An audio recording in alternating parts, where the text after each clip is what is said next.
Now, welcome back. It's time for us now to pay that special focus on the CBC divide, and the pioneer cohort of grade 9 learners are expected to transition to senior school in January 2016 amidst the growing concern over the grey areas in the transition. Many parents and learners are still in the dark over the modalities that will be used in deciding which career pathways learners should take. There are questions as to which schools will offer what pathways in the choice of three, that is STEM or science-based, social sciences, and the arts and sports science options. And now Safina Chengoma details this transition dilemma. Emmanuel Ngunjiri is a grade 9 learner living in Kayole Estate in Nairobi. I want to become a sea captain because I want to travel in the seas and explore new places. Much as he and his family appreciate the upside of the new curriculum, his future is uncertain as he is expected to join senior school next year amidst unclear transition guidelines. Ile rumors unasikia ni watoto wa imaliza grade 9 wataenda senior secondary. Na hiyo senior secondary si ama ile ya kitambo. Hii ni kulingana na ile mtoto anafanya. Nitampeleka hiyo shule nyingine ambayo hatujui ni gani. Sijui naitwa Meru ama ni Kisumu ama ni wapi, kulingana na vile Ngunjiri hopes to become a sea captain in future, a dream his mother fears may be thwarted should the government fail to create adequate awareness on its transition roadmap.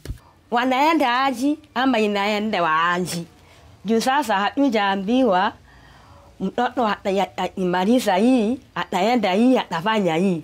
Hata ama hiyo captain ama hiyo daktari, atajua aji yeye mwenyewe.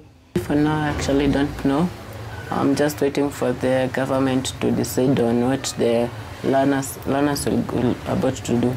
This remains the agony of many parents across the country. Now that we have children who are progressing to senior school come next year. Any idea? Michael Njuguna, a CBC facilitator at a CBC resource center within Gravity Amusement Park in Nairobi. To make the right decision, is taking a group of parents through the complex maze of career pathways. The missing link, he says, is the lack of proper synchronization between junior secondary school and senior school. At least I need to know, my child is in junior school, they are doing line learning areas.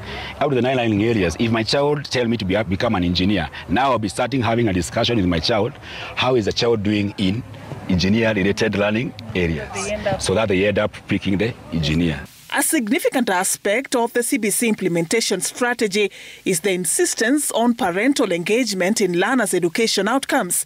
This is why CBC experts insist that the government needs to invest in creating awareness to parents like Modoni and teachers on how best to arrive at this make-or-break career decision in a three-pronged approach.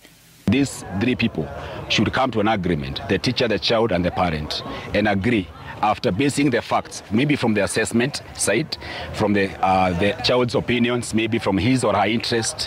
Where the learner's ability and no interest, don't put them there.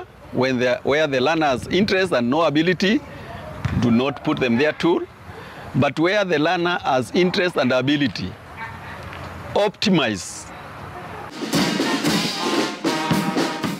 The government has in the meantime sustained its commitment that its plans for a smooth transition from grade 9 to grade 10 are on course. We shall be engaging our stakeholders for public participation on guidelines for placement of learners in grade 10, guidelines for implementation of senior school, and guidelines on career guidance in our junior schools. Grade 9 learners will be transitioning to senior school next year. The race against time begins as parents, learners and teachers try to understand the dynamics of this transition. Their clarion call to the government through the Ministry of Education and other education stakeholders is that they will put in place measures to help them navigate this maze of CBC career pathways to avert wasting an entire generation. Safina Chengoma, Citizen TV, Nairobi.